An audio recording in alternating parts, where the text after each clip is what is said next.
जिंदगी का सफर सुहाना हो, इसके लिए सावधान रहना जरूरी है। रोजमर्रा की आपाधापी में कुछ देर बैठकर सोचना समझना भी जरूरी है कि आपके आसपास क्या हो रहा है और जो कुछ हो रहा है उससे हमारी जिंदगी, हमारा परिवार कैसे प्रभावित हो सकता है। इसलिए हॉर्न बजाकर बाखबर करने वाली खबर जरूरी होती है। और आज की ये खबर सिर्फ 6 समोसे की रिश्वत में नीलाम हुई नाबालिग की अस्मत से जुड़ी है।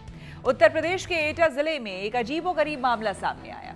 यहाँ एक दारोगा ने सिर्फ 6 समोसे की रिश्वत लेकर नाबालिग रेप पीड़िता के मामले में फाइनल रिपोर्ट लगा दी और कहा कि घटना हुई ही नहीं। इसके बाद कोर्ट में पीड़िता के पिता ने इस फाइनल रिपोर्ट पर आपत्ति जताई, जिसके बाद कोर्ट ने सुनवाई करते हुए पुलिस की फाइनल रिपोर्ट को खारिज कर दिया और जांच अधिकारी के खिलाफ कार्रवाई का भी आदेश दे दिया। ऐसे में जरूरी है कि यूपी के लचर पुलिस सिस्टम को लेकर खुद भी सतर्क हो जाएं और दूसरों को भी सावधान करने के लिए हॉर्न बजाएं।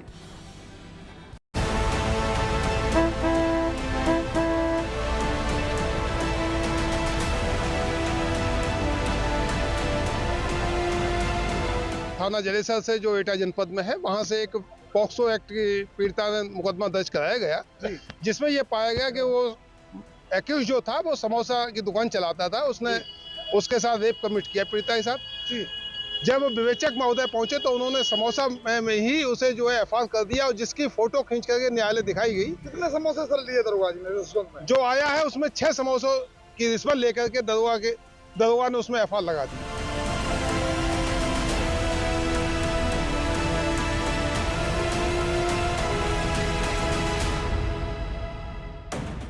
महज 6 समोसे में बिक गए जिला एटा के दरोगा जी। दावा है कि यूपी में एटा के थाना जलेसर के दरोगा जी ने 14 साल की नाबालिग लड़की से जुड़े बलात्कार के मामले में आरोपी से 6 समोसे लेकर बिना जांच किए ही कोर्ट में फाइनल रिपोर्ट दाखिल कर दी। लेकिन जब ये मामला विशेष पॉक्सो कोर्ट में सुनवाई के लिए जज के सामने आया तो कोर्ट ने दारोगा जी की रिपोर्ट खारिज कर दी और उनके खिलाफ कार्रवाई करने का आदेश भी दे दिया। मामला ये था, एक पीड़िता थी जो 12 वर्ष की एज की थी। उसके साथ समोसा विक्रेता ने रेप कमिट किया। रेप कमिट होने के बाद जब एफआईआर दर्ज हुई तो विवेचक महोदय ने 6 समोसा लेकर के उसमें एफआईआर लगा दी।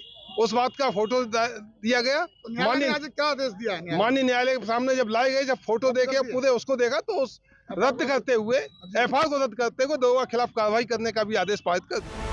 बताया जा रहा है कि आरोपी की समोसे की दुकान है और जांच अधिकारी दारोगा ने महज 6 समोसे लेकर मामले को रफा दफा कर दिया। हैरानी की बात यह है कि जांच अधिकारी ने मामले में चश्मदीद गवाहों का बयान भी दर्ज नहीं किया, जबकि पीड़ित परिवार वालों का कहना था कि नाबालिग के साथ रेप हुआ है। बताया जा रहा है कि पीड़िता और उसके परिजन जब थाने गए तो एफआईआर दर्ज नहीं की गई और न ही पीड़ित युवती का मेडिकल टेस्ट कराया गया।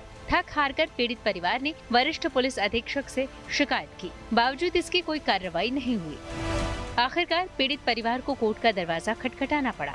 कोर्ट के आदेश के बाद संगीन अपराध में आरोपी के खिलाफ पुलिस को केस दर्ज करना पड़ा, लेकिन जांच अधिकारी ने अपनी जांच में बलात्कार की घटना को सिरे से खारिज कर दिया और कोर्ट में जब मामले की सुनवाई की गई तो पुलिस रिपोर्ट खारिज कर दी गई और दोबारा जांच करने के आदेश दिए गए। मैंने मुकदमा लिखाया था तो उन्होंने कोई सुनवाई नहीं करी थी जलेसर। मुकदमा क्या लिखा है? तो मामला क्या? मामला मेरी लड़की से छेड़छाड़ हुई थी, मजल बलात्कार हुआ था। अब फिर सुनवाई नहीं करी तो फिर मैंने एटा कोर्ट में डाला था। कोर्ट में डाल के कोई सुनवाई नहीं हुई तो फिर मुझे कोर्ट ने वो आदेश दिए हैं कुछ मुकदमा करने के। हाँ। अच्छा, फिर? जी सर। अब अच्छा, फिर पुलिस ने क्या किया? पुलिस ने तो कोई सुनवाई नहीं करी थी। पुलिस ने मामला रफा दफा कर दिया? हाँ, रफा दफा कर दिया था। 2 बार एफआईआर लगा दी। आरोप है कि रेप केस की जांच कर रहे जांच अधिकारी ने सबूतों के अभाव में 30 दिसंबर 2024 को कोर्ट में फाइनल रिपोर्ट पेश कर दी। इस पर पीड़िता के पिता ने 27 जून 2025 को प्रोटेस्ट पिटीशन दाखिल किया। पीड़ित लड़की के पिता ने कहा कि जांच अधिकारी ने मौके पर मौजूद चश्मदीद गवाहों के बयान दर्ज नहीं किए, जबकि पीड़िता ने अपने बयान में रेप की बात कही है। इसके बाद भी इस गंभीर मामले की जांच गलत तरीके से की गई, लिहाजा पीड़िता के पिता ने फाइनल जांच रिपोर्ट पर सवाल उठा दिया।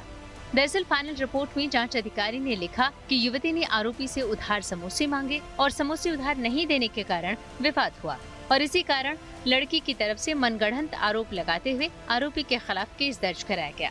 लेकिन सुनवाई के बाद कोर्ट ने एफआईआर को खारिज कर मामले की दोबारा जांच करने के आदेश दे दिए।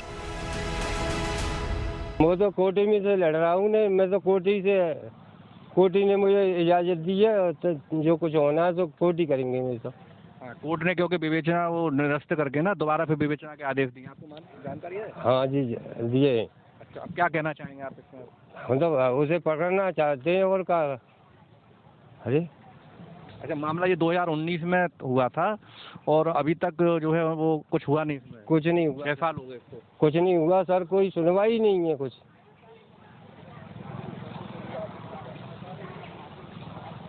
तो क्या क्या कहना चाहते हैं आप जो है इसमें? मैं तो उसे पकड़वाना चाहता हूँ सर, और क्या चाहता हूँ, उसे सजा तो मिलनी चाहिए। लेकिन पुलिस जो है आप उसके जो है दूसरे वाले की मतलब आपकी मदद नहीं कर रही? नहीं कर रही है, मेरी मदद नहीं कर रही बिल्कुल। ऐसे में सवाल है कि पुलिस ने पहले रेप केस दर्ज करने में आनाकानी की और चश्मदीदों के बयान भी नहीं दर्ज किए। वहीं हैरानी की बात तो ये है कि पीड़िता का मेडिकल टेस्ट भी नहीं कराया गया। फिर पुलिस की कार्रवाई पर सवाल क्यों नहीं खड़े होंगे? एटा का ये मामला शायद देश का ऐसा पहला मामला होगा कि दारोगा ने महज 6 समोसे लेकर रेप के एक आरोपी को बरी कर दिया। तो सवाल है कि पुलिस की नजर में क्या एक युवती की अस्मत की कीमत महज 6 समोसे है? सवाल तो ये भी है कि जब इस मामले की कोर्ट में सुनवाई हुई तो जज को मजबूरन एफआईआर को खारिज करना पड़ा और जांच अधिकारी यानी दारोगा के खिलाफ कार्रवाई का आदेश भी देना पड़ा। इससे साफ है कि यूपी का पुलिस सिस्टम कितना ढुलमुल रवैया अपनाता है कि एक रेप पीड़िता को इंसाफ देने में भी आनाकानी कर रहा है। जाहिर है कि एक दारोगा की कारस्तानी ने यूपी के पूरे पुलिस सिस्टम पर ही सवाल खड़ा कर दिया है। ऐसे में जरूरी है कि यूपी के लचर पुलिस सिस्टम को लेकर खुद सतर्क हो जाएं और दूसरों को भी सावधान करने के लिए हॉर्न बजाएं।